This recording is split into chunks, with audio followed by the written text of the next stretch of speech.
eux-mêmes pour aider les autres à réaliser leurs rêves et leurs projets. Aujourd'hui, je veux qu'on comprenne tous que quand une personne est en souffrance, ce n'est pas son problème à elle, c'est notre problème à tous.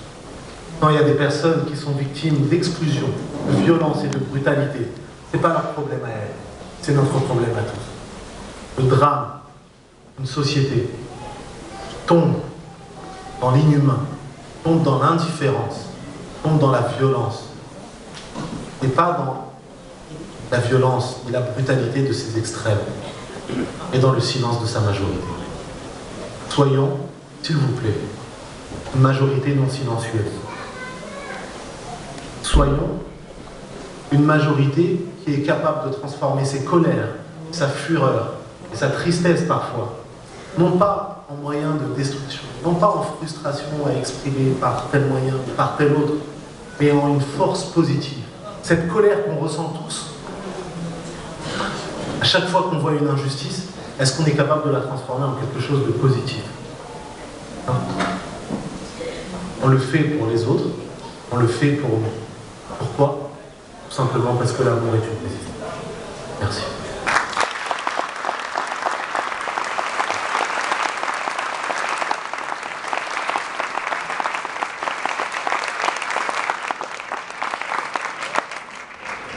On va vous demander encore des applaudissements pour Marouane Mohamed, qui nous a fait l'honneur pour la première fois d'être présent à l'hôtel caritatif.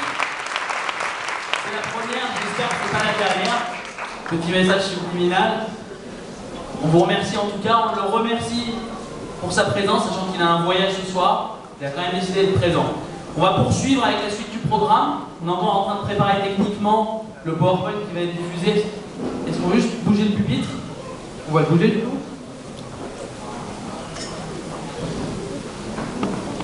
D'accord. Bon, on va commencer quand même par présenter donc, le prochain intervenant. Donc, pour ceux qui étaient là la dernière fois, ils l'ont peut-être vu. Vous en avez peut-être entendu parler aussi, c'est Dr Raphaël Pitti. Alors, on va peut-être vous demander quelle est sa légitimité ici. Il faut savoir que Dr Raphaël Pitti, donc, il est spécialiste de médecine de guerre. Il est professeur aussi pour enseigner donc, tout ce qui est lié à la médecine d'urgence et à la médecine de guerre. Il a fait plus de 15 voyages en Syrie, donc le dernier était il y a quelques semaines. Donc il est très investi dans toutes les actions humanitaires et surtout dans le cadre de la médecine en Syrie, sur ce qui se passe en Syrie. Il a aussi participé avec l'UOSSM à fonder donc, des centres de formation pour former les gens qui sont sur place, les médecins, les infirmiers, sur les techniques de secourisme de guerre, les médecines de guerre et d'urgence. Et c'est pour ça qu'on va l'accueillir aujourd'hui. Donc il va... Non, excuse-moi. Et donc, il a quand même, au cours de ces 4 dernières années, participé à former plus de 7000 personnes en Syrie. Donc, je vais vous demander d'applaudir très fort le Dr Raphaël Pitti.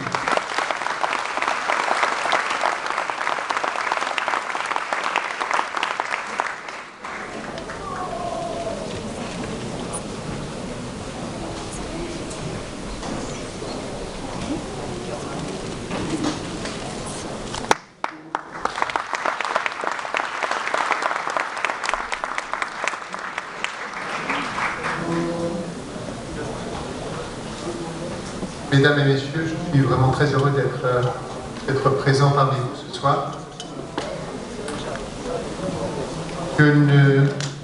La situation à Alep est excessivement grave, au moment même où nous sommes tous réunis ici.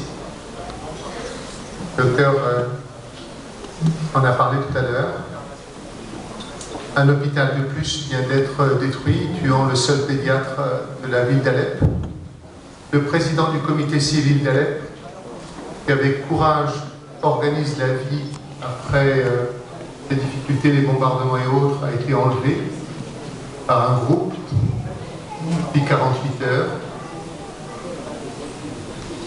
Et je dois dire que c'est extrêmement... C'est une souffrance pour nous tous qui vivons comme ça en pensée en même temps et sur place avec le peuple syrien. Et c'est en même temps une profonde révolte devant cette injustice. Je suis aussi très content d'intervenir après le conférencier précédent et sans que nous ne soyons concertés, je n'ai pas voulu parler au sens propre de l'action qui est la nôtre en Syrie dans le cadre de la formation, mais de parler essentiellement de l'humain en mettant l'humain d'abord.